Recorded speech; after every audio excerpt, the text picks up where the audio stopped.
What started as innocent fun on a sunny afternoon spiraled into absolute chaos when a furious Karen called in so-called authorities over children's chalk drawings, only to unleash a storm no one saw coming.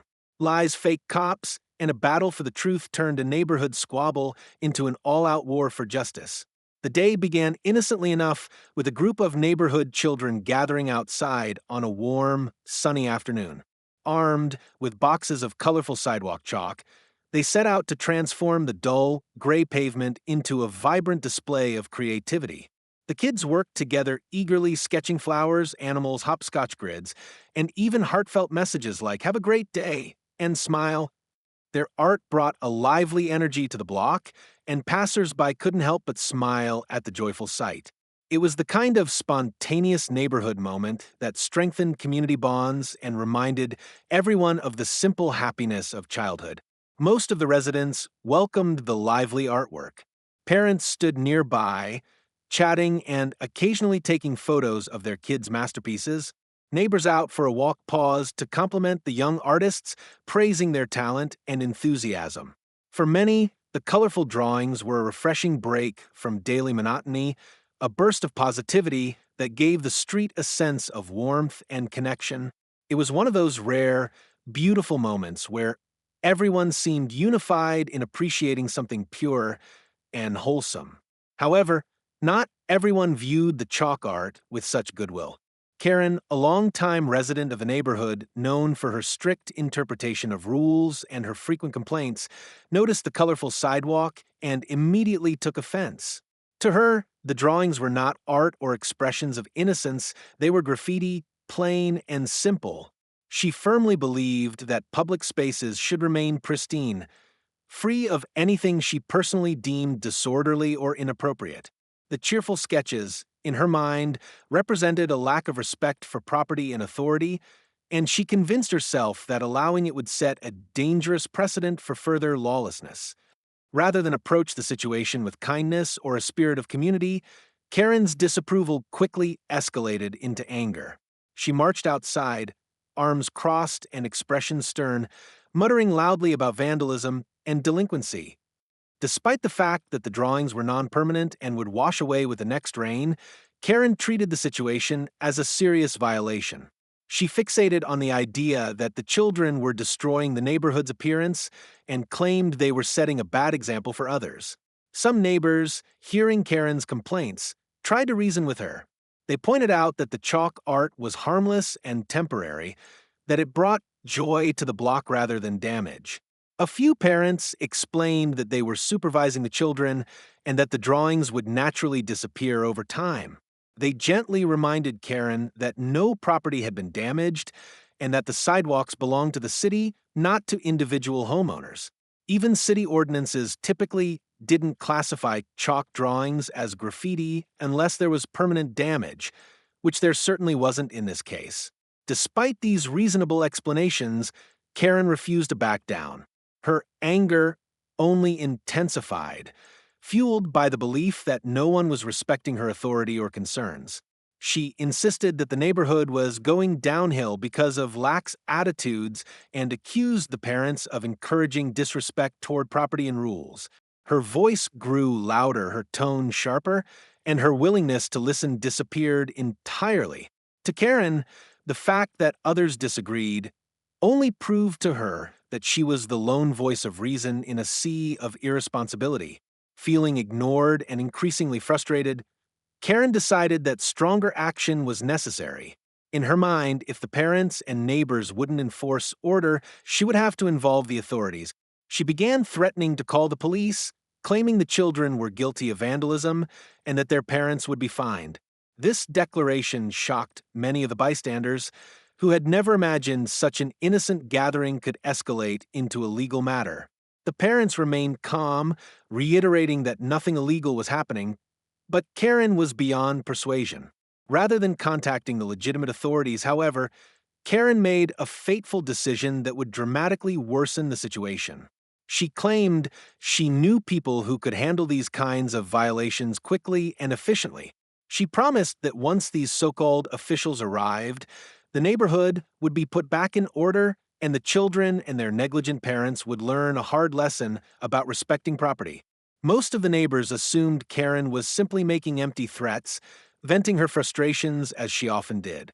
Few believed she would actually go through with calling anyone, and certainly not with involving law enforcement over something as trivial as chalk drawings. However, those assumptions would soon be proven wrong.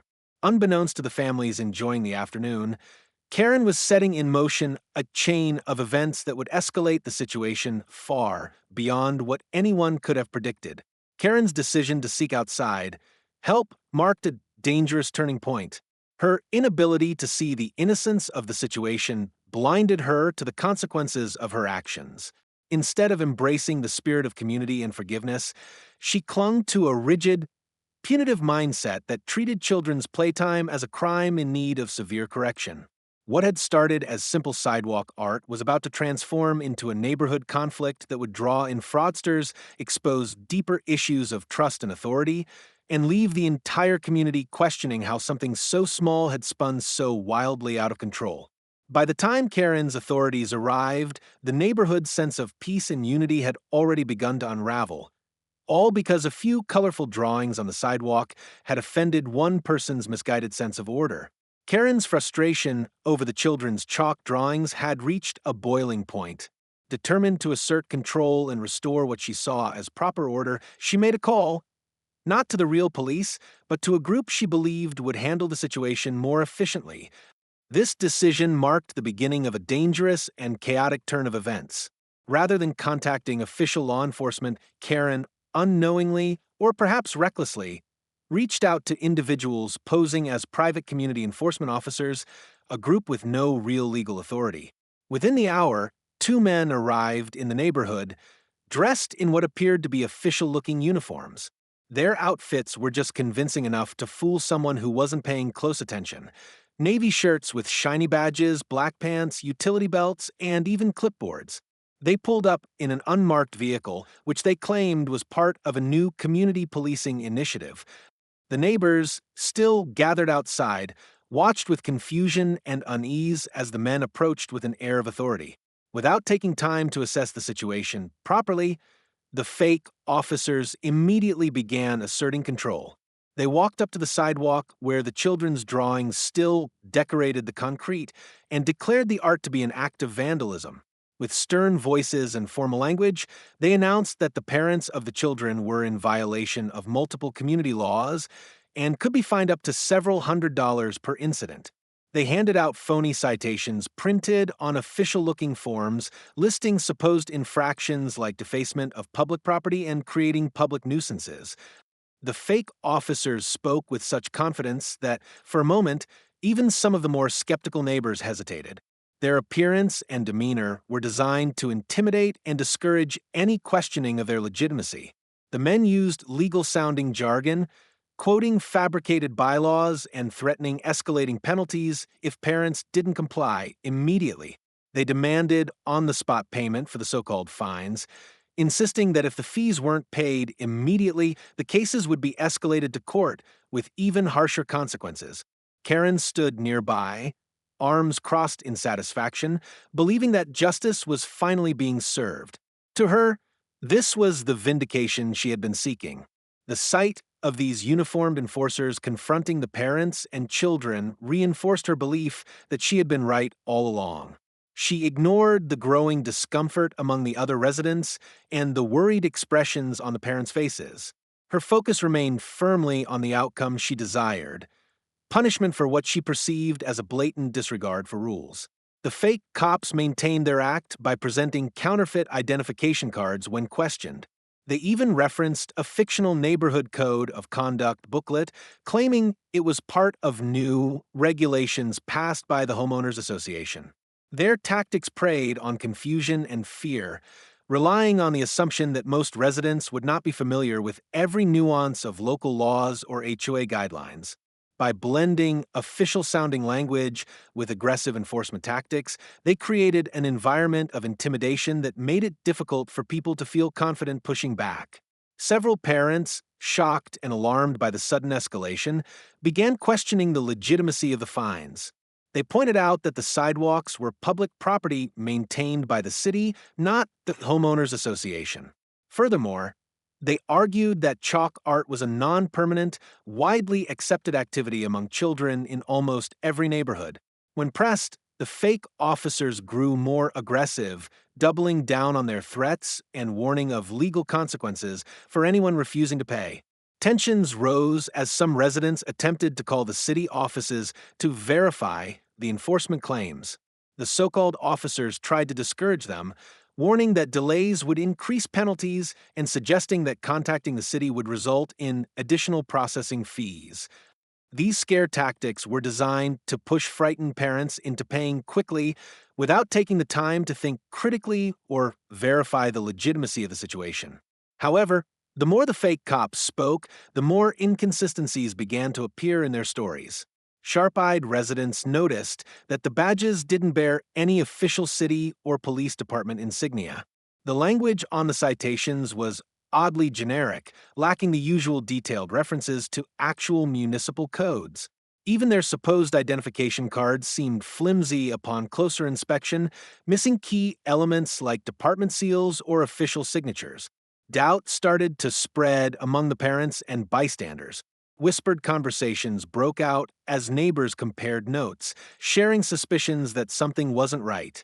A few individuals discreetly began recording the interactions on their phones, capturing the threats, the demands for cash payments, and the inconsistencies in the scammers' claims. The sense of community that had been present during the children's art session slowly began to shift into a collective determination to uncover the truth. Meanwhile, Karen remained oblivious to the growing skepticism around her. Convinced that she had acted correctly and that the so-called authorities were legitimate, she continued to support their actions. Her blind trust in the enforcers she had summoned left her vulnerable to the truth that was about to come crashing down. Unwittingly, she had not only escalated a minor disagreement over children's sidewalk chalk, but had also facilitated a much larger scam that put her entire neighborhood at risk. The arrival of these fake cops, initially intended to solve what Karen perceived as a problem, had instead introduced real danger and deceit into a peaceful community. The kids' harmless chalk drawings had become the catalyst for a full-blown neighborhood crisis, one that was about to expose far more than anyone had bargained for. As the self-proclaimed officers continued to issue bogus fines and bark intimidating warnings, the initial confusion among the residents slowly gave way to suspicion. What had first seemed like a legitimate intervention started to unravel before the eyes of the more observant neighbors.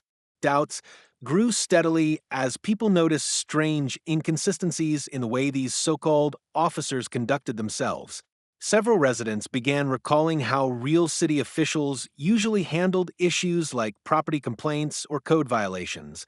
Typically, real authorities would arrive in clearly marked vehicles, provide official documentation, and maintain calm, professional interactions without aggressively demanding immediate payments. The behavior of these men did not align with the professional standards people were accustomed to. Instead of listening to concerns or explaining procedures, the imposters pressured parents for money and seemed eager to leave once payments were secured. Their impatience and refusal to answer basic questions only amplified the growing unease. Closer scrutiny of the citations they were handing out raised even more red flags. The documents lacked official city or law enforcement logos and contained vague, generalized language without references to specific ordinances or case numbers.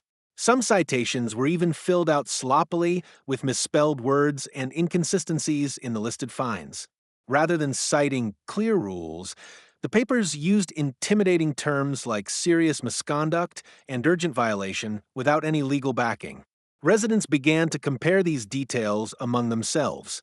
Small groups quietly discussed the situation, exchanging observations and questions. A few parents pulled out their phones and discreetly searched online for information about community fines and traffic enforcement protocols.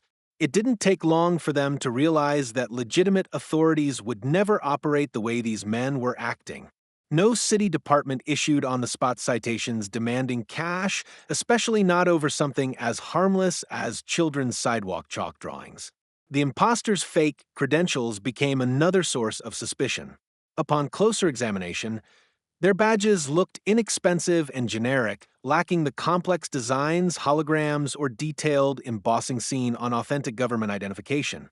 One of the neighbors, who had a background in security, quickly spotted these deficiencies and quietly pointed them out to others.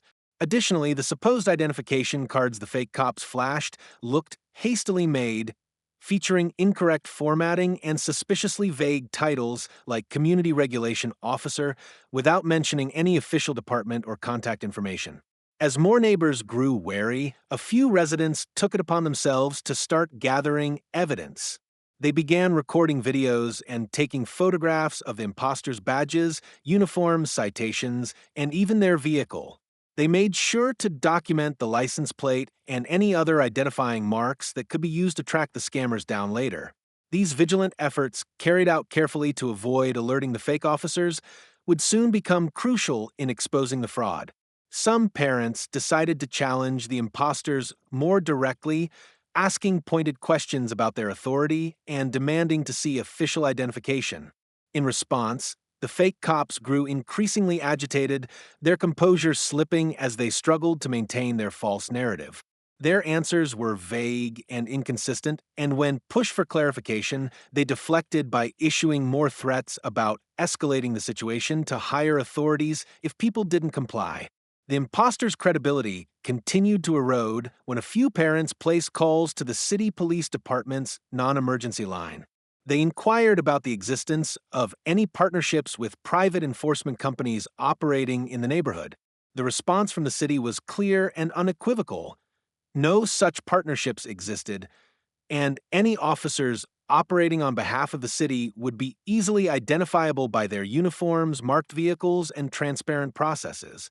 Furthermore, any payment of fines would go through official city channels, not directly into the hands of individuals on the street. Armed with this information, residents quietly coordinated their next steps. They agreed to delay any payment or compliance, buying time while a few of them prepared to involve real law enforcement. The goal was to keep the imposters engaged long enough to gather more evidence and ensure that police could catch them in the act. In the meantime, others kept recording interactions from a distance to capture as much documentation as possible. Even as suspicion mounted among the crowd, Karen remained largely oblivious to the unfolding investigation. Her trust in the supposed enforcers she had summoned blinded her to the warning signs that everyone else was beginning to see clearly. She continued to back up the imposters' actions, further alienating herself from the rest of the community. The neighborhood's unity, tested by Karen's rash decision, began to solidify again, but now against a common threat. The children, previously frightened by the sudden commotion, were being quietly reassured by their parents, while the adults focused on handling the situation carefully. What had started as an innocent afternoon of sidewalk art had turned into a high-stakes effort to expose fraud and protect their community from being exploited. In the end, it was the collective vigilance and critical thinking of the residents that shifted the power dynamic. By paying attention to the details, questioning authority when something felt wrong, and working together to gather evidence, they were preparing to take decisive action. The scam, though elaborate in appearance, could not withstand the combined efforts of an observant, informed, and determined community. The mounting suspicion among the residents reached a tipping point as the evidence against the fake officers became overwhelming.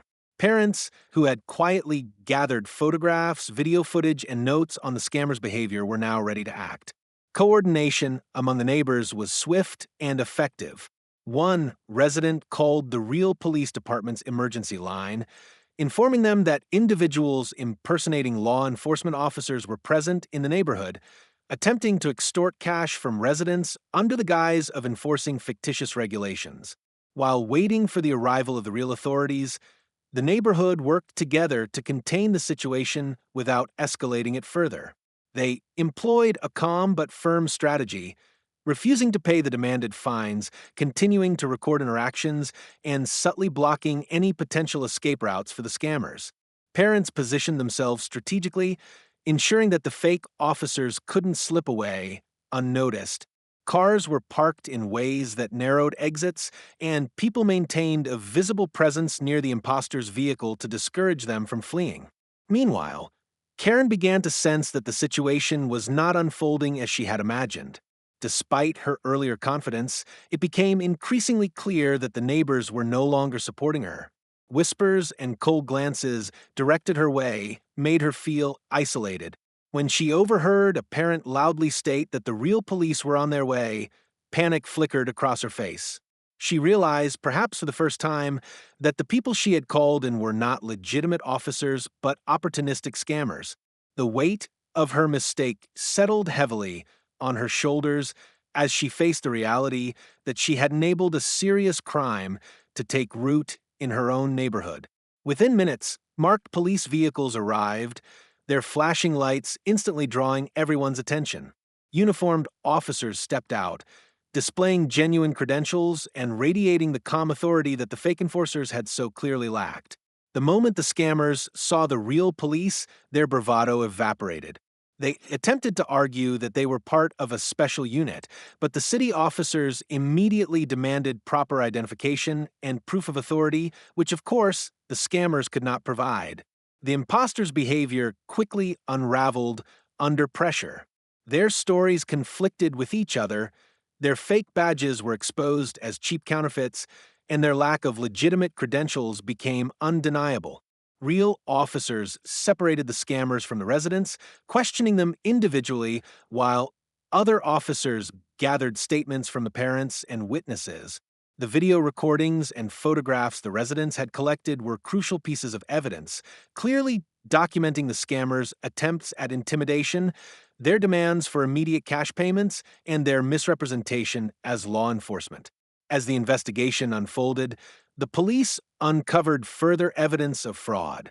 Searches of the imposters' vehicle revealed more fake citations, unregistered uniforms, and a collection of forged documents designed to dupe unsuspecting citizens. It became apparent that this was not an isolated incident. The scammers were part of a larger scheme targeting neighborhoods, particularly those with active homeowners associations where residents might be more easily tricked into believing in invented community regulations. Karen watched helplessly as the situation she had triggered spiraled out of her control. When questioned by the police, she admitted to calling the scammers, but insisted she had no idea they were not real officers. However, her lack of due diligence and her eagerness to escalate a harmless situation into a punitive spectacle drew sharp criticism from her neighbors. Her actions, driven by personal grievances and an unwillingness to engage in reasonable dialogue, had endangered her community and almost led to several families being financially victimized.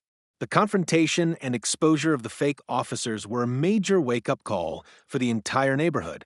It highlighted the importance of vigilance, skepticism, and the necessity of verifying authority before complying with demands, especially when money is involved. The police praised the residents for their calm handling of the situation, their thorough documentation, and their collective action in preventing the scammers from succeeding.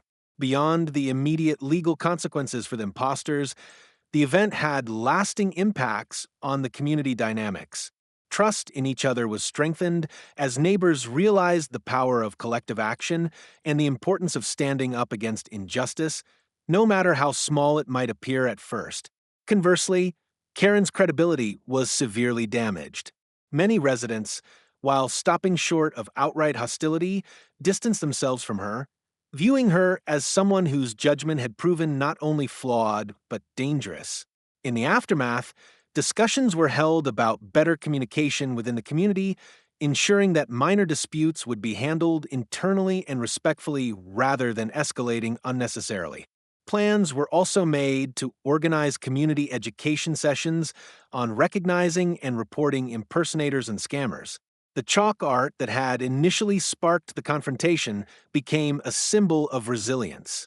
Children were once again encouraged to draw on the sidewalks, and this time, their colorful creations carried messages of unity, kindness, and neighborhood pride. Ultimately, the successful exposure of the scam reinforced a vital lesson. Authority must always be questioned when something feels wrong, and communities are strongest when they stand together against deceit and intimidation. What could have been a divisive event turned into a powerful testament to the strength, vigilance, and unity of ordinary people determined to protect what mattered most. In the aftermath of the dramatic takedown of the fake officers, the neighborhood found itself in a period of reflection and rebuilding. The real police processed the imposters through formal legal channels, ensuring that charges for impersonating law enforcement, attempted fraud, and intimidation would be pursued to the fullest extent. News of the incident quickly spread beyond the immediate community, serving as a stark reminder about the dangers of unchecked authority and the importance of vigilance. The scammer's arrest became a symbol of the neighborhood's resilience. The collective action of the parents, the quick thinking, and the refusal to succumb to intimidation preserved not just their financial well-being, but also their sense of community trust. Residents were lauded by local authorities for their calm and intelligent handling of the situation. The incident even prompted discussions at the city level about increasing public awareness on how to verify law enforcement credentials and the proper channels to report suspicious activity. However, the fallout for Karen was immediate and severe. Once seen as merely a strict or fussy neighbor, she was now viewed through the lens of her reckless actions. Her decision to involve outside enforcement without verification and based on personal irritation rather than genuine concern drew widespread condemnation. Parents especially felt betrayed, realizing how close they had come to being victimized because of her impulsive behavior. At community meetings that followed, Karen was confronted not with hostility, but with firm, undeniable criticism. She was forced to acknowledge the damage her actions had caused. The trauma for the children who had been frightened by the fake police, the unnecessary fear imposed on families, and the broader disruption to neighborhood harmony. Her apologies were met with polite but distant acceptance. Trust, once broken so profoundly, would not be easily rebuilt. The event served as a critical turning point for the neighborhood. It emphasized the importance of communication, patience, and mutual respect among residents. Several community members proposed establishing a formal mediation process for handling disputes, ensuring that minor issues like noise complaints or neighborhood aesthetics would be resolved internally before escalating to outside authorities. This new protocol was designed not just to prevent future chaos, but to foster a culture of collaboration rather than confrontation. Meanwhile, the kids' chalk art, which had been the innocent spark for all this turmoil, took on a new and inspiring significance. Parents encouraged their children to return to the sidewalks with their colorful drawings. This time, instead of flowers and hopscotch grids, the chalk art celebrated unity, resilience, and freedom. Slogans like "Community Strong," "Kindness Wins," and "Creativity over Conflict" adorned the pavements. What had been dismissed by Karen as nuisance graffiti transformed into a proud expression of neighborhood identity and solidarity. The revival of the chalk art project became a rallying point for the community. Residents hosted weekend sidewalk art festivals, turning what had once been a point of contention into an annual celebration. These events invited families to participate together, strengthening bonds between neighbors and emphasizing the community's values of tolerance, acceptance, and creative expression. Local businesses even began donating chalk supplies and sponsoring contests, turning the simple act of drawing into a symbol of collective pride. Moreover, the incident spurred broader educational initiatives. The local police department partnered with community leaders to offer workshops on identifying legitimate law enforcement officials and understanding citizens' rights during interactions with authority figures. These workshops were well attended and greatly appreciated, giving residents practical knowledge and empowering them to prevent future scams. Knowledge, it turned out, was just as important a shield as unity. Karen's role in the community changed drastically. While she was not ostracized completely, she found herself excluded from the leadership roles she once pursued. Many residents simply could not trust her judgment after the chaos she had invited. Over time, Karen's presence diminished as she took a less active role in neighborhood affairs. Her experience became a cautionary tale about the dangers of allowing personal grievances to override common sense and communal responsibility. In the grand scheme, the neighborhood emerged stronger. The ordeal had forced difficult conversations, exposed weaknesses in how disputes were handled, and ultimately built a more resilient and interconnected community. The children, once the unsuspecting targets of misplaced anger, became celebrated figures, their joyful creativity a reminder of what the neighborhood truly valued. The sidewalks that had once sparked conflict now stood as colorful testaments to the power of unity, forgiveness, and the unwavering spirit of a community that refused to be divided. Through the chaos, fear, and confrontation, the residents had discovered an enduring truth. Standing together, even against unexpected challenges, was their greatest strength.